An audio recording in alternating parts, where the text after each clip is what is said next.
Hello everyone, today we're with Joseph Franklin to talk about his violin and piano work that he wrote in 2021 called Ataraxia, which is Greek and is basically about serene calmness, would that one way of Yes, saying it? yes. I think the sort of definition is like a state of unperturbedness. Ah, a state of unperturbedness.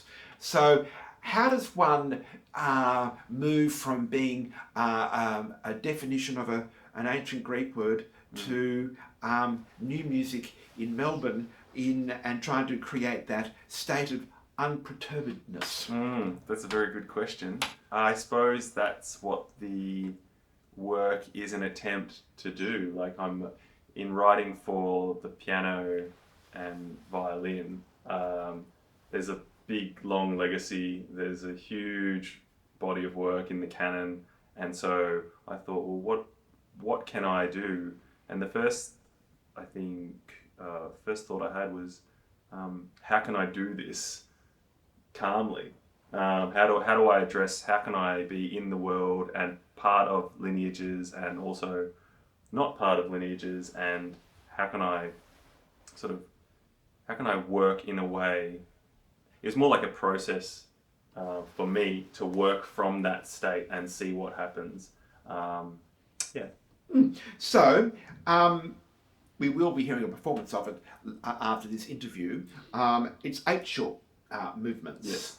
and it fluctuates between the issues of well, what I can gather. Uh, Rhythm, pitch duration, and when you get the people together, the violinist and the pianist together, sort of harmonically embellishing there. Mm-hmm. So, is that how you trying to deal with that? What you said, the historical incumbency that you felt. Yeah, I'd say that in approaching the work, like initially it was going to be 11 short movements, and it was a very symmetrical structure. And I suppose the eight short movements comes from how to divide up time. I'm not a brilliant pianist, for example, so I'm not attempting to write pianistic music. I'm a bass player, and I think lots about rhythm. And so I suppose I was trying to just have these micro movements where I could address something within each of them that's related, and not get overwhelmed by the process of dealing with time, which is what one has to do when composing or indeed improvising, with carving up time. So that seemed like a way of an access point for me to write a work that's 12 to 15 minutes long, depending on how it's performed. So when one listens to it, it does vary between movements. So sometimes it's solo, sometimes it's duo, sometimes the pianist seems to be more engaged than the violinist, and vice versa. So is that how? And coming to that, it's there's the sense of transparency, which I got as well. It's very transparent. The work Yes. is that how you? Is that a modus operandi that you have in your compositions about letting your music breathe? Yes, yes. Well, it's definitely something I've thought about for a number of works, but not always, of course. Sometimes, when I was younger and I had a composition teacher say, like, never show the device you're using, always obscure it. And I thought that was really cool advice. But in this piece, I thought, well, how about everything is heard? The piano can create such a mass amount of sound, such a huge sound with pedals, and you can really hide a lot of the detail. Not hide, and I suppose it's just like on one level, it's like I can't write piano music like that because I can't play the piano like that. So for me, I have to be able to play it essentially in order in order to compose it.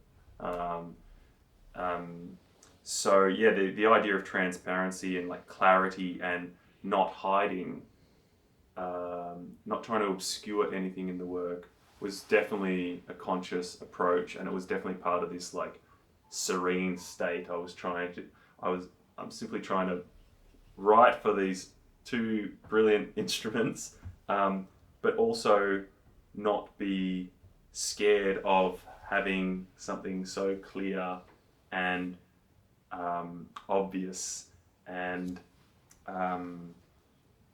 it's a very process-based work. Yeah. That certainly comes over, and that's not meant to be read in a detrimental way. But the transparency for how I was listening to it was the fact that nothing was obscured. The violence was always to be heard. The penis was always to when there was there. But there is even with the history of the legacy of the past. A lot of composers have written it, and then somehow or other the violins gets obscured out of you just don't hear them. It's all about the piano. Yes. That was never the case with your work. It was always, the voices were always there. The other thing I wish to mention to talk about is the use of gesture.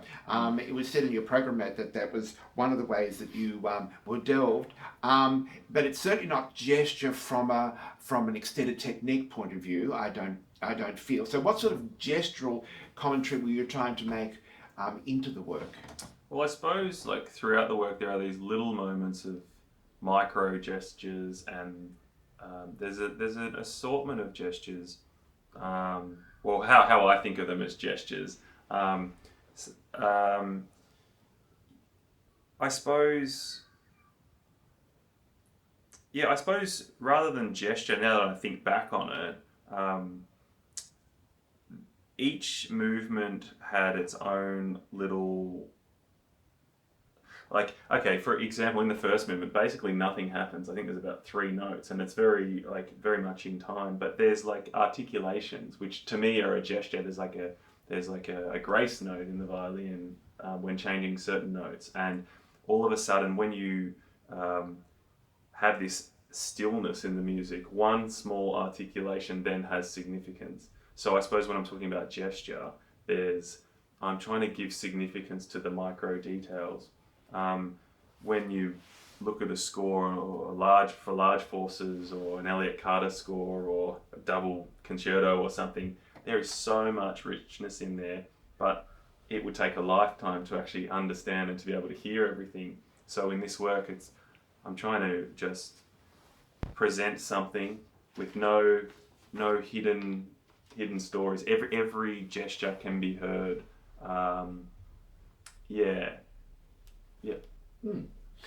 If that answers your question. Yes, because certainly with the opening movement, which we could all hear, it is, as you said, based on a handful of notes.